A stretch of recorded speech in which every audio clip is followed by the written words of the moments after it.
70% বেছিকৈ পাইছে।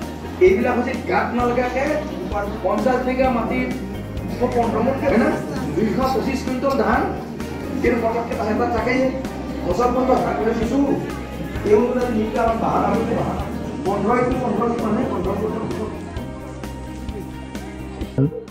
যোৱা 29 তাৰিখৰ পৰা আমাৰ অহা 12 জুনলৈকে চলিব গোটেই ভাৰতবৰ্ষতে। আমাৰ প্ৰধানমন্ত্ৰী নৰেন্দ্ৰ মোদী ডাঙৰীয়াৰ এটা সপোন যে আমাৰ যিকেইখন ভাৰতবৰ্ষৰ ৰাজ্য আছে এই ৰাজ্যকেইখনৰ কেইখনমান ৰাজ্য খুব আগবাঢ়ি গৈছে, কেইখনমান ৰাজ্য সেইধৰণে আগবাঢ়িব পৰা নাই। আৰু তেখেতসকলে দেখিলে যে আমি এনেকুৱা ধৰণৰ এটা অভিযান চলাব লাগে যি অভিযানত যিহেতু কৃষিয়ে আমাৰ অৰ্থনীতিৰ মূল ভেটি। কৃষিৰ লগত যিকেইটা আমাৰ বিভাগ ওতঃপ্ৰোতভাৱে জড়িত সেই বিভাগৰ মানুহখিনি একেলগ হৈ পেলাই 14 দিন তেওঁলোকে গাঁৱলৈকে যাওক।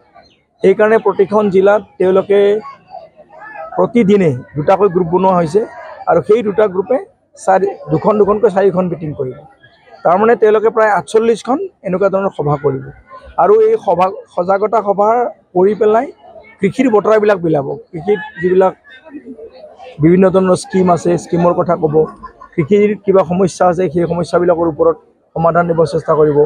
খেতিয়কে কিছুমান ভাল কথা জানে সেইবিলাক বিজ্ঞানীসকলে ল'ব, সেইবিলাক কি ধৰণে গোটেই আলোচনা কৰি অনাগত দিনত আমি কৃষিটো আৰু কেনেকৈ ভালকৈ লৈ যাব পাৰোঁ। এই গোটেই যিটো আমাৰ এই ফ্লেগশ্বিপ যিটো প্ৰগ্ৰাম এই ফ্লেগশ্বিপ প্ৰগ্ৰামৰ মূল উদ্দেশ্য হৈছে এইটোৱে। আৰু অকল্পনা অসমতো আমাৰ এইটো চলি আছে আৰু 12 তাৰিখলৈকে আমি এনেকৈ চলাই যাম। জিলাতো যথেষ্ট উন্নত কৃষিৰ ক্ষেত্ৰত, মানে ইয়াতো মানুহে সাধাৰণতে দুটা খেতি কৰেই, কিন্তু যিবিলাকে দুটা খেতি কৰিছে তেওঁলোকে 3টা খেতি কৰিবৰ কাৰণে আগবাঢ়ি যাব লাগিব। তেওঁলোকে যদি এতিয়া 1 হেক্টৰ মাটিৰ পৰা তেওঁলোকৰ 50,000 ইনকাম হৈছে, তেওঁলোকে কেনেকৈ 75,000, 80,000, 1 লাখ কৰিব পাৰি সেইকাৰণে নামটোৱে দিয়া হৈছে বিকশিত কৃষি সংকল্প। কথাটোকে কৈছোঁ যে বহি থকা কথাটো হৈছে যে এই যিখিনি মানুহে বহি আছে তেওঁলোকে এই সজাগতা শিবিৰবিলাকত আহিলে তেওঁলোকে নিশ্চয়কৈ তেওঁলোকক অকণমান মটিভেটেড হ'ব। বহুতে একচুৱেলি স্কিমবিলাকৰ কথা নাজানে। এই মিটিংবিলাক যদি তেওঁলোকে এটেণ্ড কৰে 2-3খন মিটিং যদি তেনেকুৱা ডেকা যুৱক যুৱতী আহি এটেণ্ড কৰে তেওঁলোকৰ ডেফিনেটলি তেওঁলোকৰ মাইণ্ডছেটটো সলনি হ'ব যে ইমান চৰকাৰৰ স্কিম আছে আমিও এইবিলাকৰ বেনিফিট লৈ পেলাই আমিও আৰম্ভ কৰোঁ।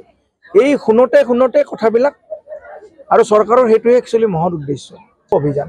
মানে এনেকৈ গ'লেহে শুনোতে মানুহবিলাকে দেখিব যে এটা সময় নহয় মই এনেকৈ বহি থাকি লাভ নাই, মই কিবা এটা কৰিব লাগিব। আমাৰ সন্মানীয় মুখ্যমন্ত্ৰী ডাঙৰীয়াইতো সেই কথাটোকে কৈছে যে সেইসকলক আমি ঘূৰাই আনিব লাগিব আৰু ঘূৰাই আনিবৰ কাৰণে পৰিৱেশ এটা সৃষ্টি কৰিব লাগিব। এতিয়া বৰ্তমান অসমৰ সেই পৰিৱেশৰ সৃষ্টি হৈছে। মই নিজে এনেকুৱা ল'ৰা ছোৱালী লগ পাইছোঁ যিয়ে ক'ভিডৰ সময়ত ঘূৰি আহিলে তেওঁলোকে ঘূৰি নগ'ল। সেইকাৰণে আমাৰ অসম চৰকাৰে যিবিলাক এটা স্কিমবিলাক দিছে তেওঁলোকে স্কিমবিলাকৰ বহুতে বেনিফিট লৈ পেলাই তেওঁলোকে আগবাঢ়ি গৈছে আৰু যিবিলাকে আগবাঢ়ি গৈছে যিবিলাক এতিয়া এনেই বহি আছে সেইবিলাকৰ লগত কথা পাতি তেওঁলোকে নিজে আগবাঢ়ি যোৱাৰ ব্যৱস্থা কৰক। এইবিলাক সংকুচিতটো আপুনি বাধা দিব নোৱাৰে, কাৰণ আগতে আমাৰ ডাঙৰ পৰিয়াল আছিল, পৰিয়ালৰ ভাই ককাই হ'ল তেওঁলোক ছেপাৰেট হ'ল। সেইকাৰণে মাটি আগতে যাৰ 100 বিঘা আছিল তেওঁৰ 50 বিঘা হ'ল, 25 বিঘা হ'ল, 10 বিঘা হ'ল, 4 বিঘা হ'ল। এইবিলাক একগোট কৰাৰ কাৰণে সেইকাৰণে এতিয়া ভাৰত চৰকাৰে farmers producer company farmers producer অৰ্গেনাইজেশ্যনৰ কথা কৈছে। এতিয়া মানে 200জন খেতিয়কে লগ হৈ পেলাই এটা গোট কৰি পেলাই এটা কোম্পানী ফৰ্ম কৰিব লাগিব। কোম্পানী ফৰ্ম কৰিলে কি হ'ব মাটিবিলাক একেলগ কৰি তেওঁলোকে মেকানিকেল ফাৰ্মিংবিলাক কৰিব পাৰিব। কাৰণ 4 বিঘা 1 বিঘা 2 বিঘা মাটিততো মেকানিকেল ফাৰ্মিং কৰি একো লাভ নহ'ব।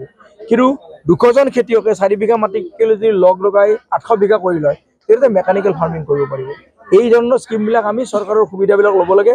বহুতে লৈছে, FPO FPC বহুতে কৈছে, কিন্তু FPO FPC অসমত আমাৰ এতিয়াও চালুকীয়া অৱস্থাতে আছে। এইটো আৰু কৰণীয় বহুত আছে আৰু এনেকুৱা ধৰণৰ সজাগতা মানে সভাৰ জৰিয়তে এইবিলাকক আমি অকণমান কৰিব লাগিব।